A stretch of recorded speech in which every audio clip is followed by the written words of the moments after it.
first in our series on careers in social impact sector. We've done a lot of work on best practices in governance, and we've done sort of offline career workshops and one-on-one, but we thought it would actually be really helpful to try to hit all the stages of the career and tap into our vast and very expert network to share their stories and some things that would help people like you who are joining us just make you feel like you're not alone, that maybe there's some things you hadn't thought about, and so that you feel you have the resources in the community to go forth and do what you really want to do. So before I get started, I do want to let everyone know, and this is really one of our mantras, that YANA and our extended community, we're really here to help to make sure that every Yale student and alumnus can pursue a successful social impact career or venture, no matter your background, your location, your financial resources, your age, race, ethnicity, anything. That's what YANA is here. One of the things we're here for. So we hope that programs like this will help you venture forth, whether it's changing careers, starting careers, or starting a social impact project. So without further ado, I'd like to introduce our first panelists. We have Liz Dunn, class of 2010, who is the Resource Development Director for Mercy Housing Lakefront in Chicago. I won't read through her entire bio. We've passed it around before, and I want to get to questions and conversations with them. And Israel Tovar, did I pronounce it correctly? Yep, you're good. Mm-hmm. Okay. Class of a little younger, class of 2017, who is currently a teacher in Washington, D.C., and he's just finishing up his class year. So, and he's also a co-founder of an organization called Dream Teacher Project, which we will definitely talk about. So welcome to you both, and thank you so much for coming to share your stories and help other people feel like they're not alone. So if we could just start, both of you started your careers after college in the social impact sector. And so I want to know, like, how was that decision for you? Or maybe it wasn't really a decision. And did you have to kind of go through the process of going, gosh, if I go this way, I'm going to be paying off my student debt forever and I'm bypassing salary? Or is it something you kind of always knew you wanted to do and it was sort of a no-brainer? So Liz, let's just start with you. Sure. I think I had known I wanted to do something to make an impact. In undergrad, I did summer internships. I did Bulldogs in the Bluegrass and did a nonprofit internship. I did an internship on the Hill. And I think I'd gotten advice actually from Rowan Claypool in Bulldogs in the Bluegrass that, like, you know, if you're doing what you love, if you're doing what makes it is meaningful to you, then the money's going to come. But I think what was challenging for me was, what's the path? I think a lot of my peers knew, okay, if you're doing consulting, here's the path, here's what you do. People are recruiting on campus, you know, consulting, finance, law, that's all very clear. And a lot of people had their jobs, you know, long before we graduated. And for me, I was like, what? I didn't really know where to start with searching for that, and didn't understand that a lot of times in nonprofits, you know, people post jobs when there's an opening and then they're hiring as soon as possible. There's not that same type of thing in this area where you can do that so far in advance, where there's classes of people. You kind of have to chart your own course.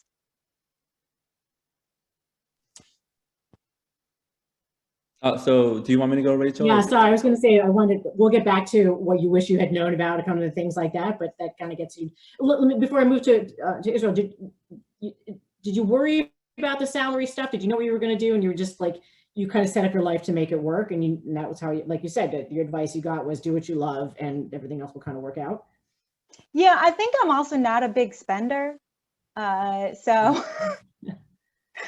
It wasn't something that I worried a lot about. I think I wasn't taking a vow of poverty. Okay. I wasn't, you know, I think it may pay less than some in the for-profit sector, but it's still a viable career path. Excellent. Okay, thanks. So Israel, let's go to you about your decision kind of to do what you do and go that way, and how you came to it. Just, I think will help everyone else. Yeah, sure thing. So I actually went to Yale knowing that I wanted to go into the social impact sector. Specifically, I knew that I wanted to be a teacher. When I was at Yale, though, there's this tacit pressure to pursue like really prestigious professions, quote unquote prestigious professions like law, medicine, right, academia. And so I unconsciously internalized those pressures, and I thought in college that I wanted to do work in the intersections of law and education policy. And so, I was doing, taking law classes in undergrad. I was doing the internships. I interned on Capitol Hill as well. And in the summer after my junior year, I interned at the New York Education Department at the Office of Bilingual Education and World Languages. And I was working with the director of immigrant and EL student law and policy. And so I essentially helped her enforce New York State education laws and policy that protected the rights of immigrant and EL students in New York State. And part of my responsibilities was to help her draft legal memos on how to better support immigrant students. And so I was charged with interviewing immigrant students, interviewing community members, interviewing families and other folks on the ground. And during those interviews, I just realized that I didn't want to be drafting a legal memo. I didn't want to be helping draft a policy. I kind of came to the realization that I always just wanted to be a teacher. It was just I lost that when I was in college. And so I decided that I wanted to be a teacher that summer. In terms of the salary, me being first gen and my parents not going to college and growing up low income, I knew that regardless of whichever profession I decided to pursue, I was gonna be a professional, I was gonna have a college degree, and I was gonna be making more than my parents ever did.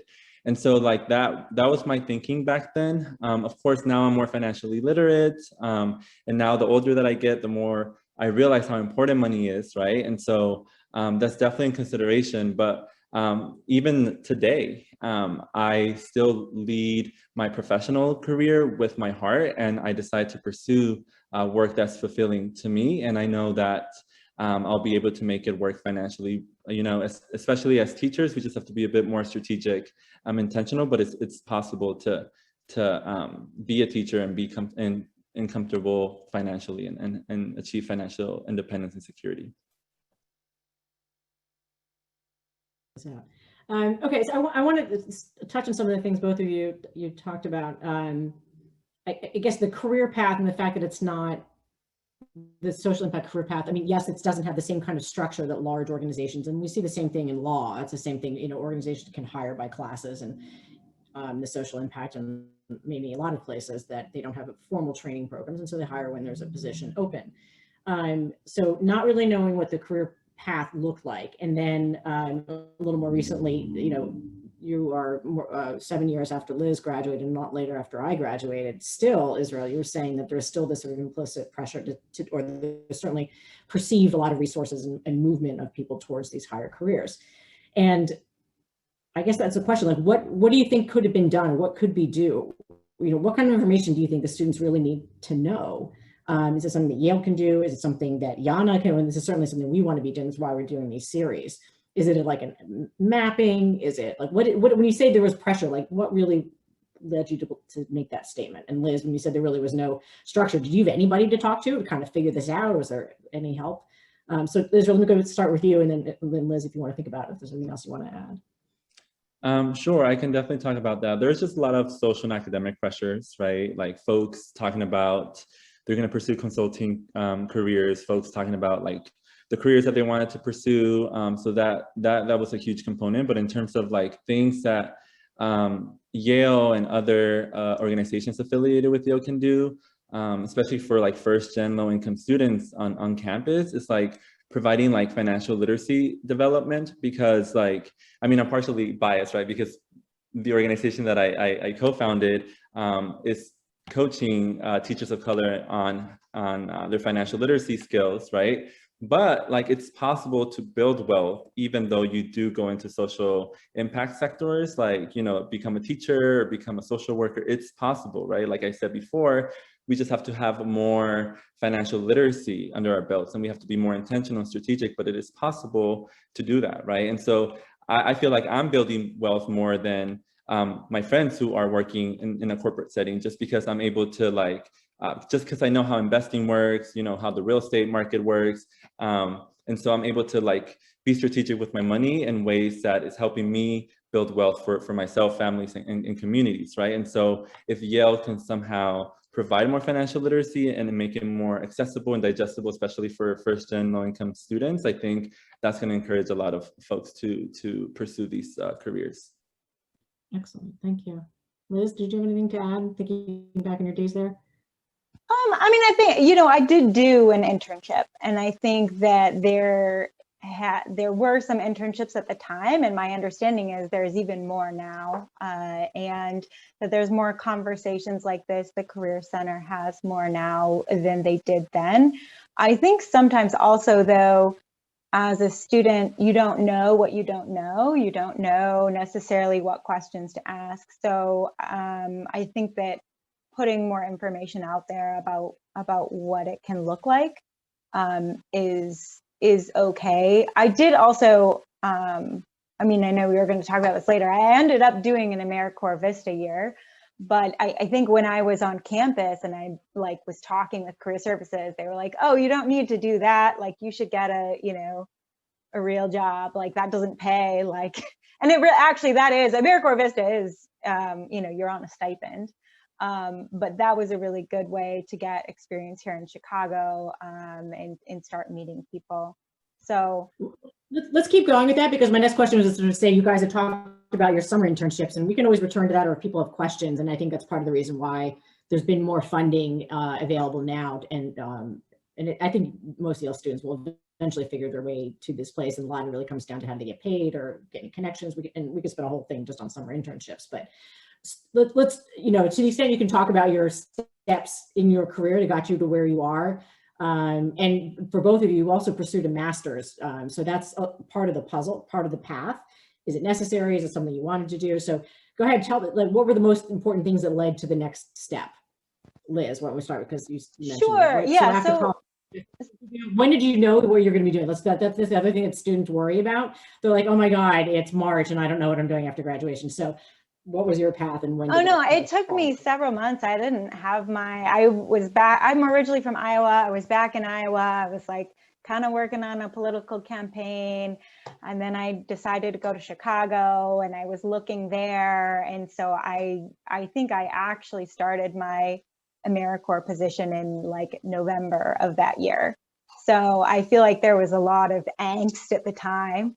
Of oh gosh, my peers have, had their jobs set up before we graduated, and certainly were well on their way, and I was still trying to figure out what I was going to do.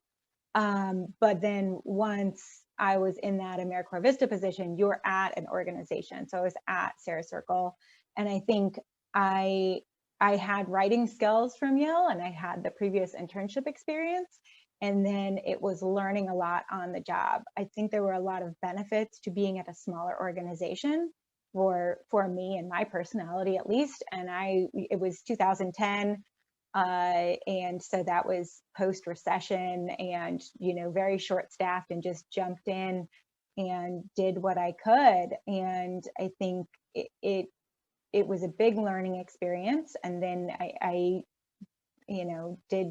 did well enough that then they offered me a full-time job when I was done with my year of service, and went from there. And I was at Sarah Circle for about 5 years, and it's just, doing the work, progressively increasing your responsibilities.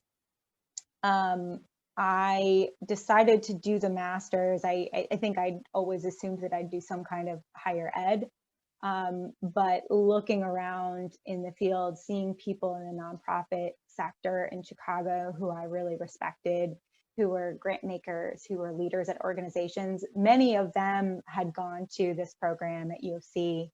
And then looking at what the curriculum was, it was oh, these are all these questions I have, the things that I want to learn. So I pursued that part-time while continuing to work. Because I didn't feel like I was done there at Sarah Circle. I was still learning on the ground, but I really wanted the academic as well. Not necessarily something I would recommend for everyone to do school and work at the same time, but it worked for me. And then once I was done with that, I did feel like I wanted to move to be able to learn and grow more. So I came to Mercy Housing Lakefront, and here I've had a similar experience where I've gotten to supervise people and gradually growing, being given progressively more responsibilities. And that doesn't always look like a promotion per se, but it's growing your skills, growing your responsibilities. Master's is not required. Certainly, many people do a lot in the nonprofit field without it, but it was something that I think helped me and impacted my thinking and how I did my work and continue to do my work. So it was valuable to me. That's interesting. Do you think this sort of, now that you say and we think about it, that there may not be this sort of hierarchical promotional level? I mean, there's usually like an executive director, maybe there's a director of programming, director of development. It's like that kind of is pretty malleable. But the fact is, that's a really interesting point you made, that you could have the growth of responsibilities can happen a little more organically and horizontally, no matter where you are. Do you think there's a little less hang up in the social impact sector about titles, maybe in the C-suite or whatever? Or do people seem to be, because there are other ways to get, promotions and responsibilities? Any thoughts on that?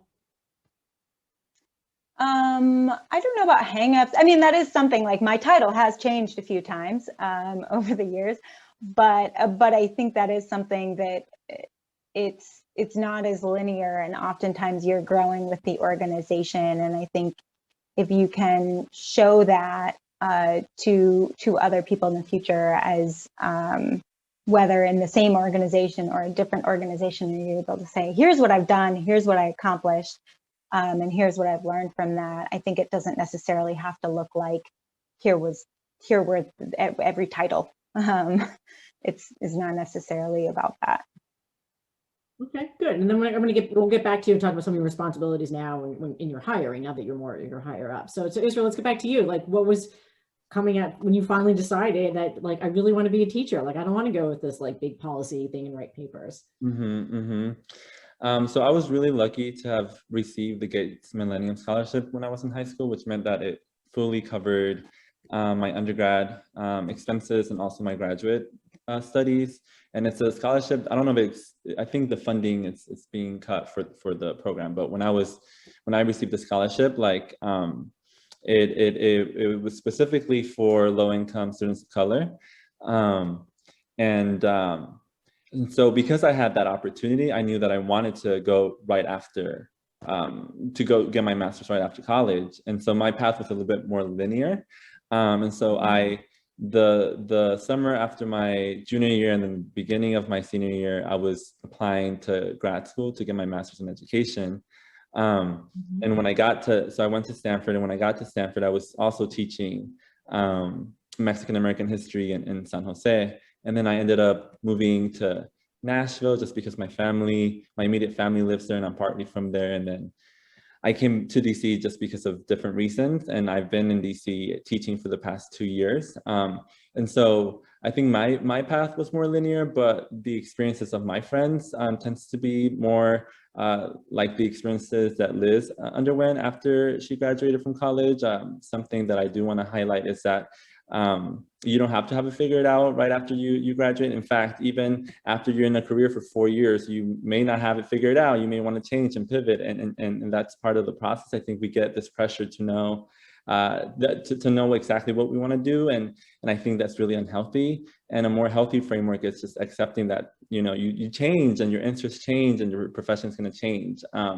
Another thing that I want to highlight is that I don't necessarily recommend folks going into graduate school right after college, especially if you come from a low-income first-gen background, because it's, especially for master's degree, like if you can't get that funded, that you should really think about gaining experience first, like Liz did, and then deciding whether or not a master's is necessary or you need it in order to grow in your career. And I think Liz did a great job because she was working and pursuing a master's, and so she was hopefully able to like pay her master's as she was working and not rack a lot of debt. And so that's something to really think about, because student loan debt and the high interest rate is really critical for us to bear in mind. So gaining that experience first is really key, I think, and before you decide to take on any student loan for graduate studies. Did either of you know much about the when the federal forgiveness program, if you went into social impact space, your federal loan for 10 years, your federal loans be forgiven? And when I was working as a career services person in law school, this thing just came out and it was meant to be hopefully promoting people going into, they would just be income-based repayments. And then I know more recently when it became the 10 years or something, Congress hadn't really figured out how to like forgive all these loans. Have either of you had any experience with that or knew other people who were taking advantage of that? You may be too young, Israel. Yeah, no, I thought that was a little bit after me, and what I've I think about it is it like has not worked well. Yeah, all right. So efforts, but good points all the way through, and I appreciate you guys saying. I mean, the other thing I wanted to say is you know, look, what did you wish you had like known or been better prepared for when you you know, maybe a couple of years in, you thought, oh, you know, were you surprised by something? Did you wish something really caught you off guard? Israel, I see you nodding. Do you have something you want to share right away? Yeah, just teaching is really hard, right? Teaching is incredibly challenging, and I think that the only way to get better at teaching is by having more experience. And so I don't think Yale or any institution could have really prepared me for the classroom, especially the class in the context that I work in. And so I mean, I should have just known that going into the classroom, but I went in thinking that I was gonna, you know, like a lot of folks go into the classroom thinking you're gonna change the work and it's gonna be this amazing teacher, but then, you know, you're crying after the day is over because it's just so hard. And so I just wish I would have had a more humble like framework going into teaching. Okay, Liz, do you remember maybe some of the earlier years? okay, I have something very specific. Go ahead. Which is thinking about different ways of learning and different ways of thinking. And I think my default is very analytical and action oriented. And a way that I have grown is being more observational and reflective and relational. And I think understanding where other people are coming from, oftentimes in the nonprofit sector, you have a lot of people who are really good at this observational piece, this relational piece, where they can sit with a client and be quiet and elicit from them, you know, their story, and they can, you know, respond back and, you know, with a question that makes them think about things differently and change what they're doing. It's this incredible skill that's not my skill. And so understanding that, and sometimes then in an organizational context, you don't always speak the same language, that if you have your grants people, your finance people, those people who are thinking on this like analytical, theoretical numbers basis, and you have people who have this also like very legitimate, very important observational, relational way of thinking, sometimes you're speaking two different languages. And so I think like growing myself in being able to use more of that way of learning, as well as communicate better with people who are thinking that way. Does that make sense? That is beautifully said. I think saw people popping and saying this was really great. It's nothing like having smart Yalies on our panel. Israel, you're nodding your head. Did you have some of that reflective, like maybe what you went through was a little bit of thinking like there's a critical problem here and I'm going to figure out how to solve it, you know?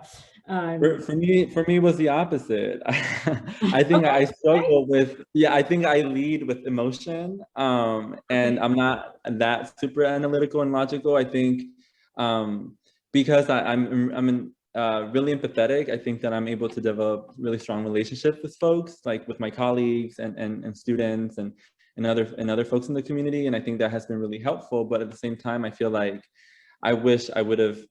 I'm still developing a more like analytical and logical framework. And I think as I develop that framework and way of thinking, paired with my, you know, my empathetic and outlook in life, like I think that will yield the best results as a leader in the classroom, as a leader of an organization now. Like I think that it's critical to have a combination of all these different ways of solving problems, right? Because you should be using logic, but also be empathetic as you're solving problems, especially in the social impact sector. And so I was definitely in the other end where I was just like too emotional.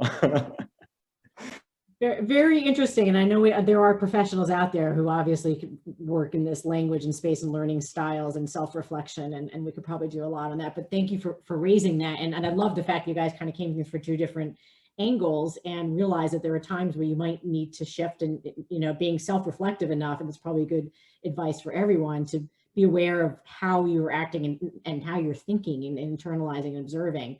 Or not. And I think a lot of people are right. I mean, a lot of us come out and be like, oh, we're critical thinkers, we're analytical, or maybe, Israel, there are people who are just very empathetic and that's your natural style. But then it's like, oh no, there's times where I wish I had, you have to kind of consciously do that. So I think that's a great point. I think I saw a few people like making points about that.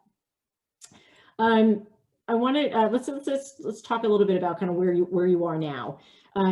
Liz, you've been, how long have you been at Mercy? Over 5 years. Okay, all right. So you've been to long enough. I just think it takes three years usually, especially in teaching. You probably is around the same thing. When I started teaching a little bit in law school, at a law school, it was like exhausting and like huge amounts of preparation and like just figuring out someone who's going to ask me something, right, that I didn't know the answer to. Gets slightly better the second time. What I've heard, did you find, anyway, we'll get to you with like the 3 year thing, but 5 years, Liz, and so tell me some of like your leadership things you're dealing with now. And do you have to hire people? Do you handle assignments and management and things like that? Like, what are some of the things that make people help them do well? The ones that you're supervising or hiring that could be useful to those in the audience who are listening. Yeah. So I still work with funders directly, and I'm doing that, and I'm interfacing with people in other departments, and then I manage people, and now I'm managing someone who's managing someone, so that's another level. I think that oftentimes what I look for is people being able to manage themselves to some degree and work independently. That I think it works best when to delegate like a whole thing, a whole responsibility, a whole project. And then those people who I'm working with, who are working for me, can take that and run with it and do what they can. I'm not the best at giving detailed direction of here's 5 steps and here's exactly what you want to do. I don't think that way. So I think then when I'm interviewing, that's something to think about, like, what are you looking for in a supervisor? If you're looking for someone to give you step-by-step instructions, might not be the best fit. Okay. Yeah, so I think also, because I also look for in people that I'm hiring a little bit of longevity in their other assignments. I think you're right, like this piece about 3 years. I mean, some people would say, like in some positions, it's really like it takes a year to really learn the responsibilities and get better at things and be able to tackle challenges. You understand the challenges and are getting the basic work done in the first year. And then you're able to say, how can I change the systems of how we do this, and how can we improve things? And so I think if you're job hopping, you're not learning those things. You're not tackling the challenges. And then there's a worry that if I hire you, are you going to job hop again? And then we're going to have to hire and train someone. So I know early in careers, there is some amount of movement, right? You may be exploring, you may be changing your mind about what you want to do, but that is something that I look at.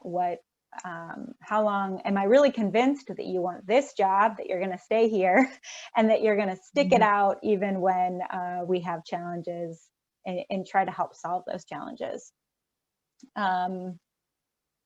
Yeah, that's what. How about you, Israel? There's a little bit of like good skills that everyone should have. Plus, there are some particularities of any given manager and style. We can get into, different generations and cohorts of people who have preferences, versus those of us who've been out for a while, trained on you just do what you're told, and maybe some of that's we can be interesting to talk about kind of how the style and ethics of work and what's expected of you in a workplace, maybe how that's shifted and changes. And I'm sure we could probably get someone from SOM to talk about that. But Israel, did you have something to add on that? Otherwise, I want to start moving. Yeah, I do have a quick point there to make. Yeah, please. Just thinking about like skill sets and knowing that a lot of skills are transferable, right? So even, for example, as a teacher, if I eventually wanted to pivot into a different field in the social impact sector, like, I manage a classroom, right? I give feedback to students, right? I have to develop relationships with community members, right? There's a wide range of different skills that I, as a teacher, am developing, but you as a student, as someone who wants to move into a different job, like, you can market your skills because those skills are transferable, right? You have writing skills, you have speaking skills, you have presentation skills, you have all these skills that, regardless of the role that you had, you develop these skills that will be an asset or beneficial to the next role that you take. So just sort of highlighting that piece, that you do have a lot of skills that you can tap into, and especially highlight in your interviews. Or you're muted, Rachel. Sorry, I should probably just keep myself up. But I wanted to thank you for sharing that. And Israel, I do want to take a slightly different tack, because you also have this other aspect of your life, that you started an organization and started some ways that's going to help other people kind of be able to do what you do, or something like that. But why don't you tell us about, go ahead and tell us about the Dream Project, the Dream Teacher Project, what led you to start it, what your goals are, and anything else you want to let us know about it. Yeah, sure thing. So I've been, like I mentioned before, I've taught in 3 different parts of the country, and I've noticed that as the teacher who holds like various identities, I identify as first gen, queer, immigrant, I'm a Latino male educator. I've had such a huge impact on the lives of my students, and research actively highlights that teachers of color, Black, Indigenous teachers of color, have a huge impact on the academic and personal development of students, right? But at the same time, I've had it's been really challenging for me, right? Because I'm a teacher who tends to be one of the few folks in the school buildings that I've worked at with these identities. A lot of my friends who are of color ended up being pushed out, who were teachers of color, ended up being pushed out from the teaching profession for a wide range of reasons that research also highlights, right? And so my sister and I, because she has a master's in finance, and because she works in finance in the greater Nashville area, we decided to partner up to retain and support more teachers of color to stay in the teaching profession and build generational wealth as teachers by providing them with teacher development and also with financial literacy coaching. And so what we've been doing for the past couple months have been facilitating training sessions around topics related to personal finance and surviving and thriving as a BIPOC educator. And we've been doing that. We've also assembled a cohort of 5 teachers of color from across the country. We're gonna be starting programming for them next week, actually. And so the goal for us is just to make sure that more teachers of color stay in the profession, but also for them to be the catalyst in building generational wealth in our communities, right? And so it directly relates to the social impact sector, right? Because I think when you're a person of color or you come from first gen background, I think there's specific and unique challenges that you face in these fields, right? Having that support system, having that mentorship is really key, and it's especially important for teachers, right? And so that's where we're at in terms of our organization. But we recently launched three months ago, but there's been a lot of interest just because the work is really urgent. Yeah, thank you. You should please, I know we passed it around, but you should feel free to put the link to the Dream Teacher Project in there. I know, Liz, have you seen things that people could use outside, whether it's financial literacy, writing skills, other things that I think people maybe, who knows? I mean, it could be just generational, it could be age,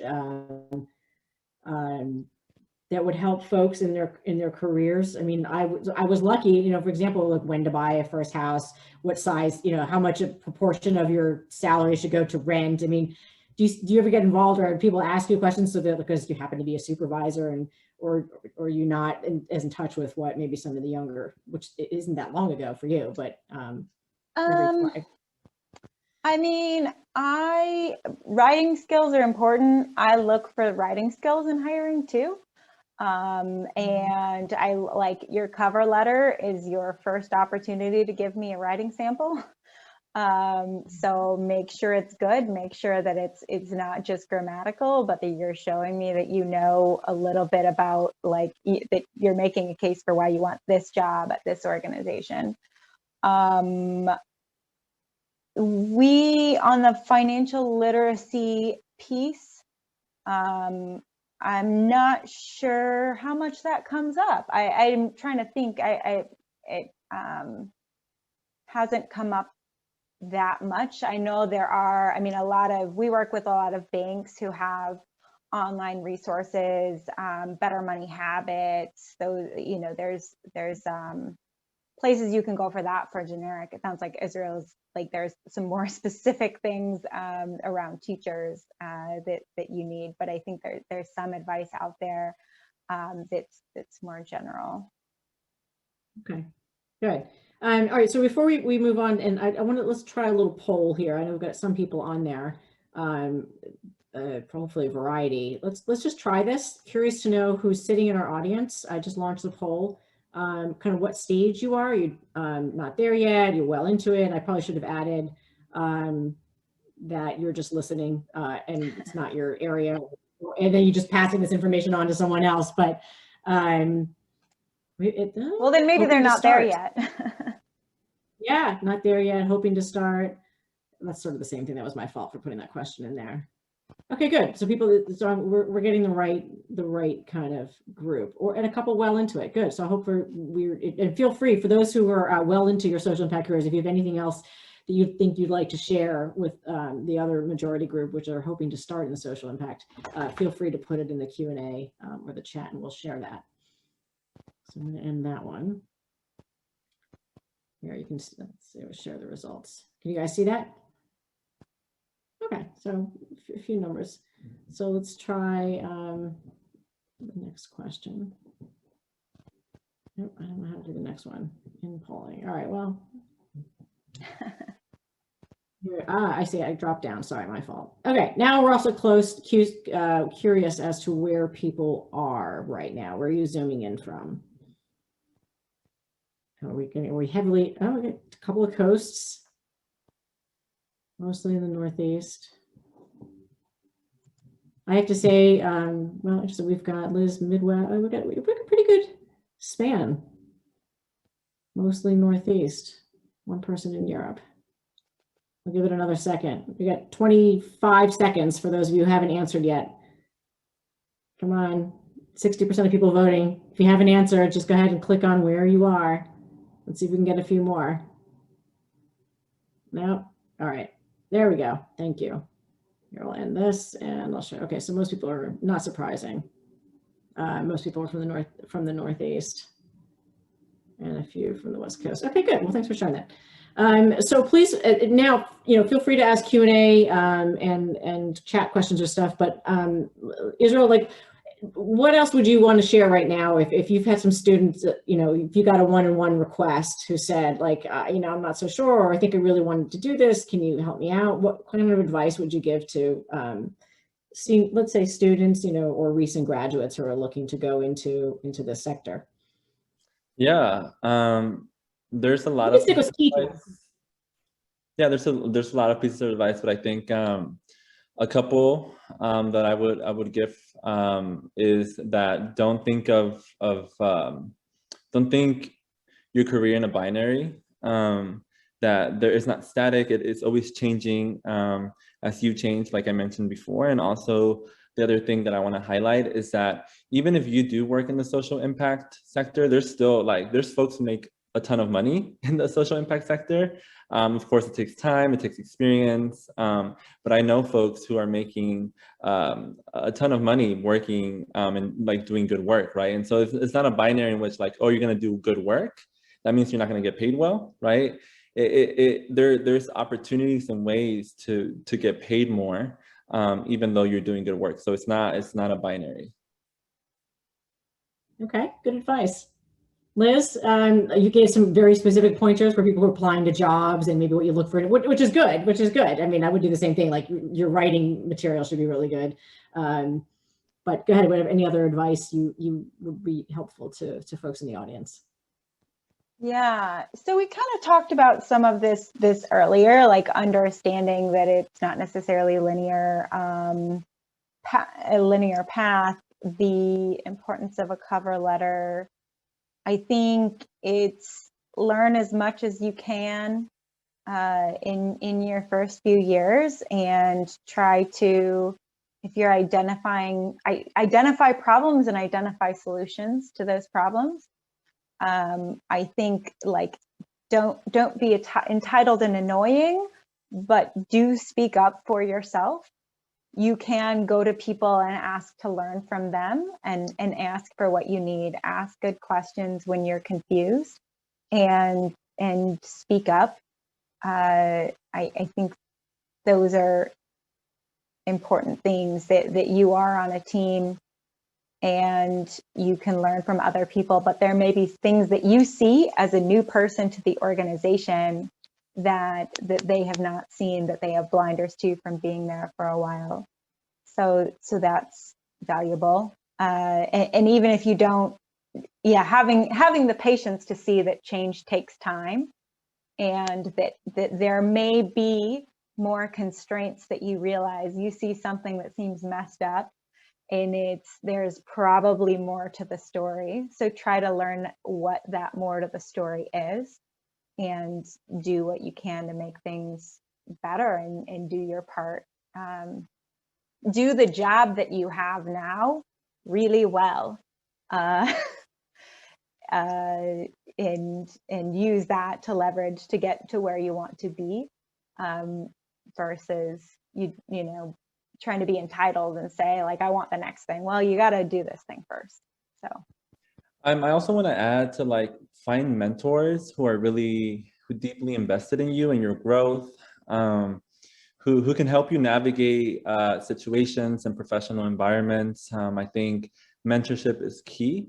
And so try to find a mentor either at the workplace or through Yale or through some other networks that you may tap into, but try to find a mentor. I think that's gonna help significantly as you navigate any field. I was going to ask you, has there been a particular person? I know there's a discussion about whether mentors or champions and allies and things like that in your career. So Israel, while you're on, has there been any particular person that's been really helpful to you as you've started out your career? I think I've had a lot of mentors. I've been so fortunate to have a lot of mentors, both like teacher mentors, but also just like mentors who are just really invested in me, who check up on me, who help me navigate like hard work conversations, right? Mentors who coach me in different areas of my life. And so I've been very lucky to find those mentors, but also I need to make sure that I actively sustain those partnerships and those relationships. So another thing that I would recommend is like you also making sure that you're fostering those relationships, and because it's a two-way sort of dynamic. It's not like the mentor is not just going to give you so much. You also need to make sure that you're reaching out and you're giving them updates, making sure you're very intentional about that. Okay, good. Liz, I want to hear from you. Israel, you've got a couple of questions. Can you see that in the Q&A? You No. can't. All right, so I'll read them out in a second. I'll come back to you. Liz, what about you? Yeah. I mean, I think I've had very good relationships with my supervisors. I don't know that I can point to, I mean, actually I did some sort of mentorship, like Yale nonprofit like program thing, but that didn't really go very far.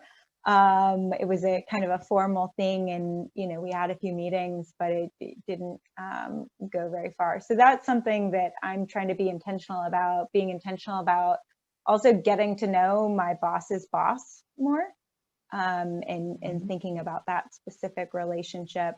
So I think seeking out more mentors and that kind of personal kitchen cabinet is something I've been thinking about lately. So I would say for students who are watching there, and even young alumni, Yale does have some formal mentoring programs that you can find on across campus. I've done coffee chats and stuff. And there are ways to get those formal, and some organizations will have formal mentor programs too, particularly for people of color, for women, for whatever it may be. So take advantage of those, but you have to kind of work at that. And then the other thing I want to let people know is, and I'm sure Israel and Liz, you'd be happy, I hope you'll be happy to take a question or two personally if people want to get in touch with you. But also our YANA network and our board members, and I know I have some of them on the call now, are incredibly generous with their time. And we want students and young alumni to know that there are a lot of Yalies who really want to help. They just don't know how to find you. So if you have a question, if you feel like you're lost, email me. We'll find you someone to talk to. It doesn't have to be a formal mentorship, but we really don't want you to feel like, you can't find it or it's too formal and you don't want to commit to something. But there are a lot of people who really do want to help. And we're trying to be the hub to help facilitate that. If you find other ways to do it, great. Take advantage of it because people do really want to help. Israel, did you wanted to say to follow up with that?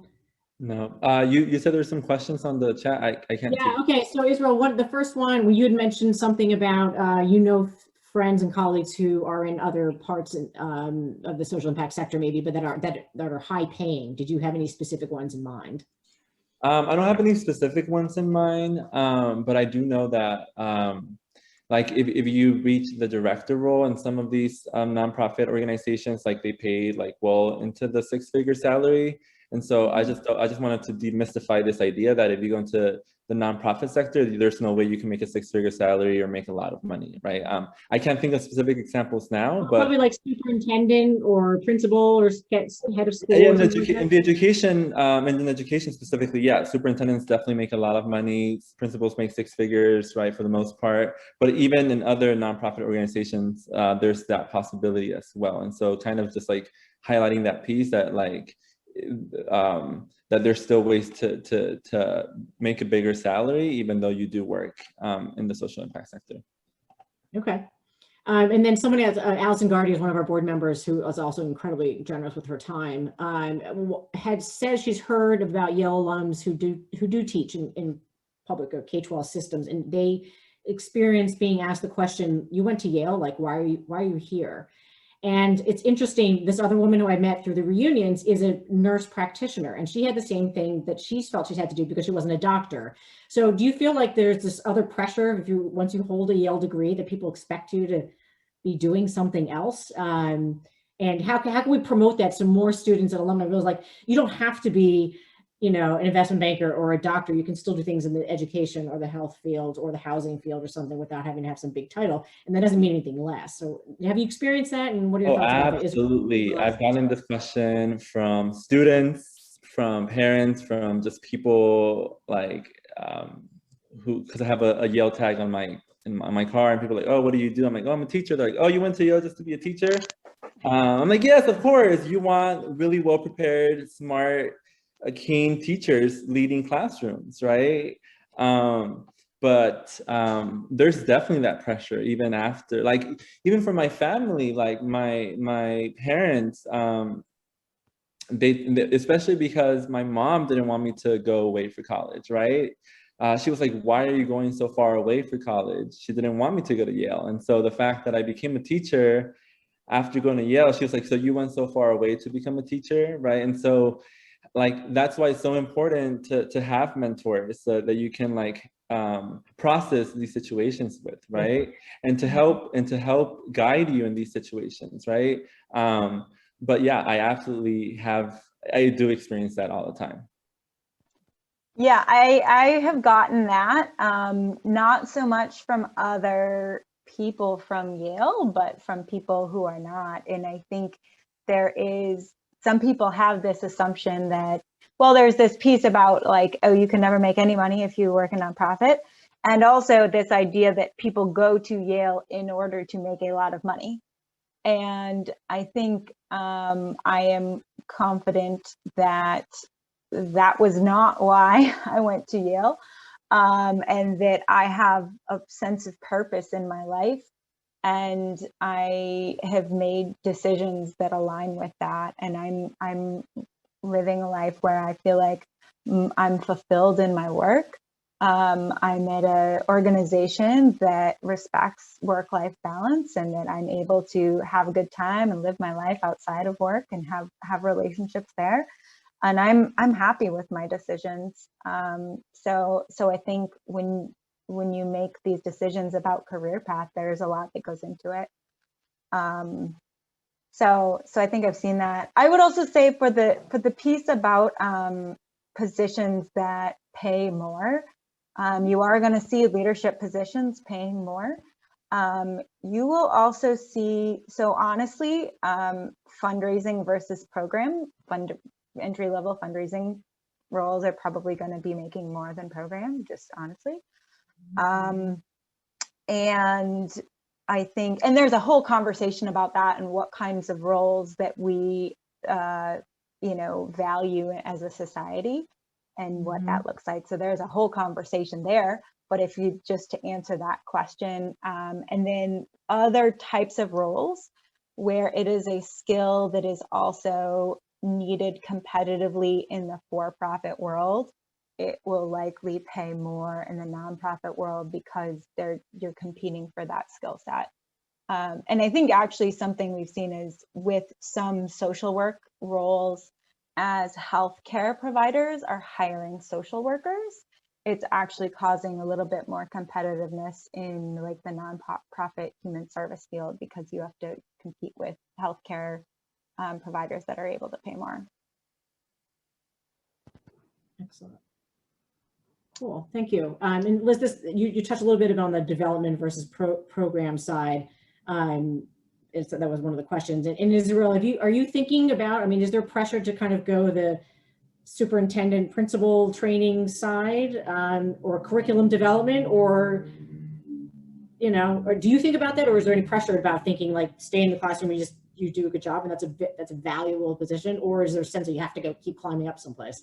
I think for me, as the more I deepen my financial literacy, I know that I can build wealth as a teacher. And so I think the more educated I become about how the stock market works and how all these different components of personal finance works, like the less pressure I personally feel to like leave the classroom. But if I did want to like build wealth faster, I would, become an administrator or become working in the school district level, but it's not necessary as long as I'm investing consistently and doing all the things that I need to do on my end to build wealth. I would add just one more like piece about the development versus program. I do think it's also like partially what we talked about earlier is like, what is your like default way of learning and doing? How do you look at things? If you're a more relational person, if that's and observational and that's a fit for you, program may make you a lot happier than being in a resource development job. I mean, you're relational with donors too. I think that as a resource development person, I really appreciated being able to see all sides of the organization, being able to see what we're doing in programs, what the finances are like, what the leadership is like. And I think if you're starting out, it's a good place to be able to see all those things, even though you're just starting out. But there's plenty of people who would say, if you care about this work, if you care about human services, you should get some experience on the program side and understand what that's like. And there's certainly career paths of progressing and, you know, becoming a supervisor and a director on the program side with experience in that area. So I think it depends on what kind of work you're better at and will make you happy. But I think those are also considerations of what you're good at, what you're interested in, how you like to learn. Excellent points. And Israel, thank you. I saw you just put Bridgespan in there, which is the McKinsey spinoff. It's kind of hard to crack into, but yeah, there are some nonprofit consultants out there, which a lot of the folks do come from the private sector consulting side, not necessarily from the program side. We could do a whole program just on the types of positions that people do, and that may seem like, for those who are kind of starting out, have no idea. I mean, there are businesses at the end of the day, and you have to have finance, and a lot of us do all of that without any budget. And so, that, you know, we can talk about some of those leadership things, and we are going to talk, we haven't even touched on it, but there are ways to do social impact nonprofit from a governance standpoint, being on boards and things like that, raising money. And so we're going to do separate programs on that. But I just wanted to, I think we're close to the end of our hour. I wanted to say thank you to both Liz, to you, and to Israel for sharing your stories, your advice, your thoughts, and I hope we can forward people to you if anybody has any further questions. And I hope we can stay in touch and hear how your careers develop, and you know, join us again in the future. And please stay in touch. Hopefully, as things open up, I'll be able to be back in DC, and I can see you down there. And Liz, I love Chicago. There's a great Stephanie Rath is leading the Chicago YANA chapter out there. So there are lots of cohorts out there who are doing this work, which is why YANA is here, which is why we have 8,000 people in our network. So for those of you who are starting out, you're welcome. You're coming into a terrific, supportive community. So thank you, everyone, for joining us. Thank you, Israel and Liz, and please have a safe and healthy and happy evening. And we'll see you at our next program. So thank you again.